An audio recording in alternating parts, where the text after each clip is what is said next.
कुछ बात पर्दे में रहने दीजिए, आगे आगे देखिए होता है क्या। समझने वाले समझ गए, जो ना समझे वो अनाड़ी है।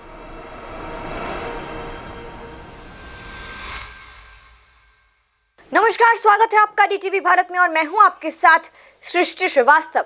जेडीयू के संसदीय बोर्ड के अध्यक्ष उपेंद्र कुशवाहा कल मुलाकात करने गए थे राजद प्रवक्ता मृत्युंजय तिवारी से और आज मृत्युंजय तिवारी ने इस पर काफी कुछ कहा है। उन्होंने कहा है कि एक कह सकते हैं राजनीति में तो ऐसी मुलाकातें होती रहती है और इशारों इशारों में उनका यही कहना था कि आगे आगे देखिए और क्या होता है।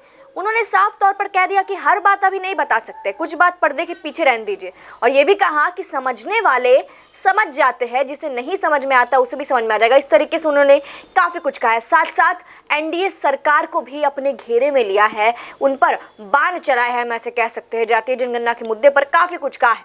क्या कुछ कह रहे हैं आप भी सुनिए। आप लोग मिल रहे हैं, क्या मामला क्या है?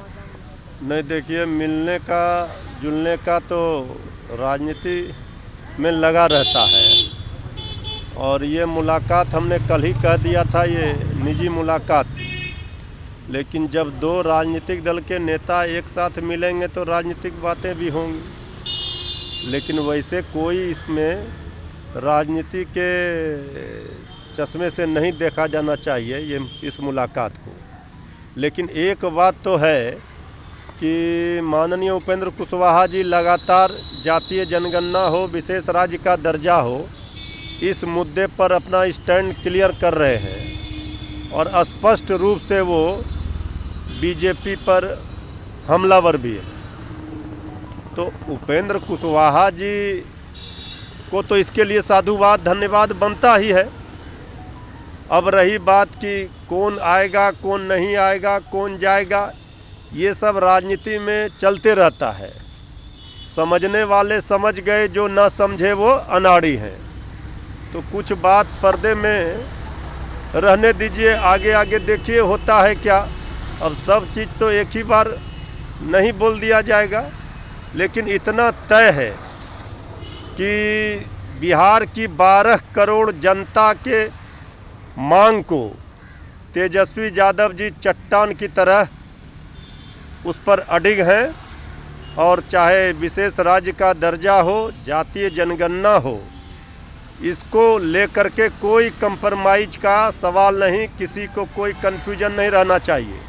तेजस्वी यादव जी ने स्पष्ट कर दिया है कि इस मुद्दे पर हम अडिग हैं और इसे कराना होगा, देना होगा। ये किसी पार्टी का नहीं, ये बिहार की 12 करोड़ जनता की मांग है और बिहार विधानसभा में जनता ने सबसे बड़ी ताकत नेता प्रतिपक्ष श्री तेजस्वी यादव जी को दी है।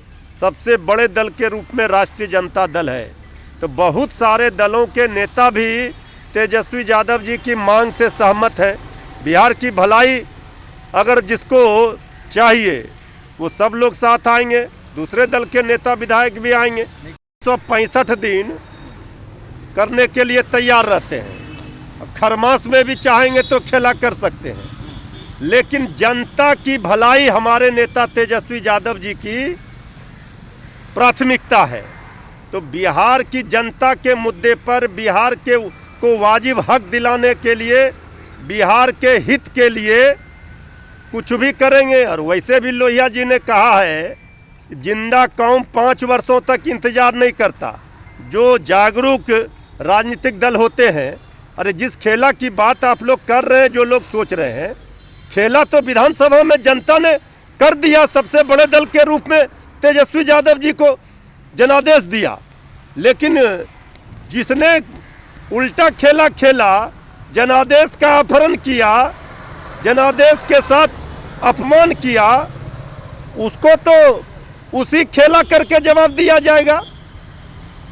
तो आप छेड़िएगा तो हम भी छोड़ेंगे नहीं। जनादेश सरकार बनाने के लिए जनता ने तेजस्वी यादव जी को दिया था, इस बात से कोई इनकार कर सकता है क्या? और अभी भी जो विधानसभा में संख्या बल है उसमें बहुत ज़्यादा कम मार्जिन है नहीं। तो हम 365 दिन तैयार हैं, लेकिन हम इंतजार कर रहे हैं, देख रहे हैं बिहार की जनता की कितनी ये बदहाली दुर्दशा जो करके बैठे हैं ये एनडीए वाले डबल इंजन सरकार कहते थे, 4-4 चक्का है, चारों पंक्चर है। तो ये डबल इंजन में फायदा क्या हुआ बिहार को? हर मामले में बिहार फिसड्डी हो रहा है, इसकी चिंता है।